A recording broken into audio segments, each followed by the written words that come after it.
मंगलप्रभात लोढा यांनी मलबार हिल यामध्ये 16 जैन मंदिरांना प्रत्येकी 5 गॅस सिलेंडर देण्याची मागणी अन्न व नागरी पुरवठा मंत्री छगन भुजबळ यांच्याकडे पत्राद्वारे केली आहे। मात्र या मागणीवरून आता वाद निर्माण झालाय। काही संघटनांनी एका विशिष्ट समाजासाठी अशी मागणी योग्य नसल्याची टीका केली आहे आणि अलीकडेच रामनवमी झाली, ठिकठिकाणी भंडारे आयोजित केले होते, त्यावेळेला अशी मागणी का नाही असा देखील प्रश्न विचारला जातोय। तर यावरती पलटवार करताना लोढा यांनी हे आरोप राजकीय हेतूने होत असल्याचं स्पष्ट केलं आहे।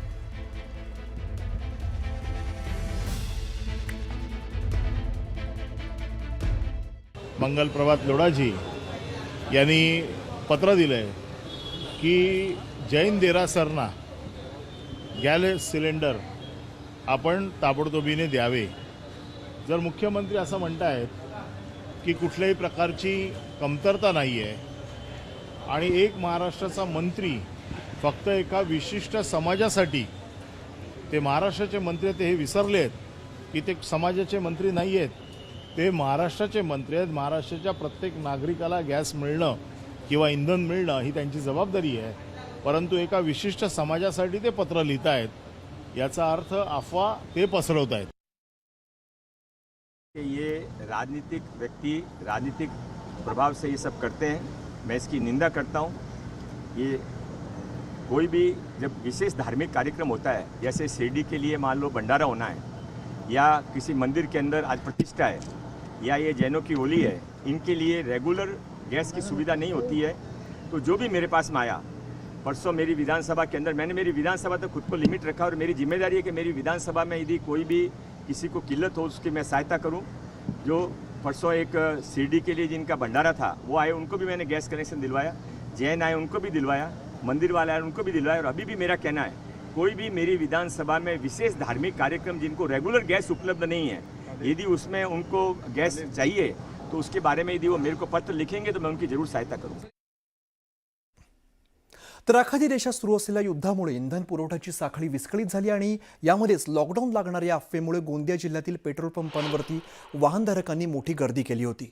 मागील काही दिवस पेट्रोल पंपांवरती वाहन चालकांनी पेट्रोल भरण्यासाठी गर्दी केली, पण आता मात्र पेट्रोल पंपांवरील ही जी गर्दी आहे ती आता ओसरली आहे। प्रशासनाने वारंवार केलेलं स्पष्टीकरण, अफवांचा जोर सुद्धा त्यामुळे ओसरलाय, त्यामुळे सध्या पेट्रोल पंपांवरती शुकशुकाट पाहायला मिळतोय। आघाडी देशामध्ये युद्ध सुरू असल्यामुळे याचाच परिणाम इंधनावर होणार यासाठी लोकांनी मोठ्या प्रमाणात पेट्रोल पंपावर सकाळपासूनच रांगा लावल्या होत्या।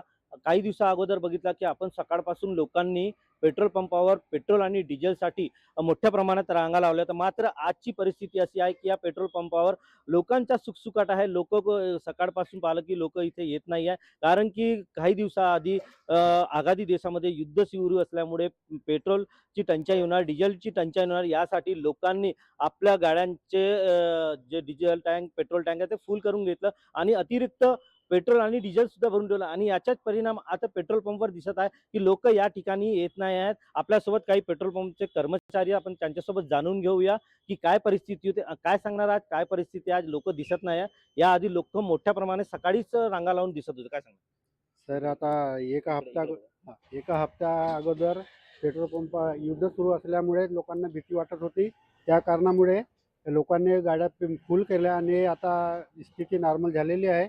तरी पण आता पेट्रोल पंपमध्ये गर्दी वगैरे काही नाही आहे। स्टॉक आपल्याकडे भरपूर आहे, तरी कस्टमर येत नाही। कशामुळे लोकांनी सोशल मीडियावर व्हायरल झाला होता काही मेसेज? सोशल मीडियावर व्हायरल झाला होता की युद्ध सुरू असल्यामुळे आपल्याला पेट्रोल, डिझेल आणि गॅस सिलेंडर मिळणार नाही, या कारणामुळे लोकांनी भरपूर पेट्रोल आपल्या गाड्यामध्ये भरून ठेवला। आता स्थिती नॉर्मल झालेली आहे, तरी लोकांनी लक्ष द्यावं आणि पेट्रोल आपल्या गाडीमध्ये भरत राहावं। पाहिलं की ज्यावेळी असं सोशल मीडियावर मेसेज आलं होतं की पेट्रोल आणि डिझेल मिळणार, यासाठी लोकांनी सकाळपासूनच रात्रीपर्यंत आपल्या रांगा लावल्या होत्या पेट्रोल आणि डिझेलसाठी। आणि कुठेतरी आज पाहिलं की परिस्थिती नॉर्मल झालेली आहे आणि पेट्रोल पंप आहे सुकसुकाट आहे। जे लोकांनी अतिरिक्त पेट्रोल भरला होता तेच पेट्रोलवर आता जे वाहनधारक आहेत तेच पेट्रोल आता चालत आहे। आणि पाहिलं की गोंदियातील टिबिटोली पेट्रोल पंप या ठिकाणी पाहिलं की सुकसुकाट दिसत आहे लोकांचा। रवी सपाटे, न्यूज 18 मराठी, गोंदिया। पुढची बातमी चंद्रपूरमधून आहे. चंद्रपुरातील देवी महाकालीची वार्षिक यात्रा सुरू असली तरी सुद्धा यंदा भाविकांची गर्दी ही कमी आहे. इंधन तुटवड्याच्या अफवांमुळे बाहेरच्या राज्यातून येणाऱ्या भक्तांची संख्या घटलेली आहे.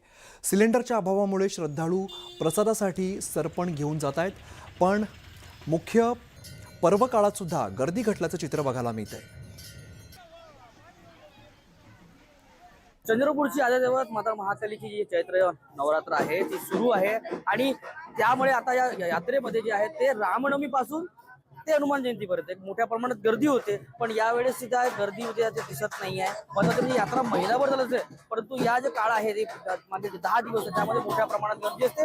आता उरलेले 3 दिवस तेव्हा इथे पाय सुद्धा ठेवायला जागा नसते, इतकी गर्दी असते. परंतु यावेळेस असं झालेलं आहे की युद्ध सुरू आहे आणि पेट्रोल आणि डिझेलच्या टंचाईची अफवा उरली आहे. त्याच्यामुळे मोठ्या प्रमाणात जे आहे ते नागरिक जे आहे ते प्रवास करणं टाळत आहे आणि लांबचा प्रवास करणं टाळत आहेत. त्याच्यामुळे कुठेतरी या गर्दी याच्यावर परिणाम गर्दीवर पडलेला आहे. या ठिकाणी मोठ्या प्रमाणात भाविक जे येतात, लाखो संख्येने भाविक येतात, 4 राज्यातून येतात आणि इथे जे दुकान आहेत, तिथले जे व्यवसाय आहेत ते याच्यामुळे चांगले चालतात. पण यावेळेस जे दुकानदार आहेत त्यांचंही म्हणणं आहे की यावेळेस गर्दी झाली नाही, त्यामुळे आमचा व्यवसायावर मोठ्या परिणाम पडलेला आहे. त्याच्याशी एक कुठली मराठी चंद्रपूर. एक छोटासा ब्रेक, लगेचच परत येतोय. पाहत राहा न्यूज 18 मराठी, आवाज महाराष्ट्राचा.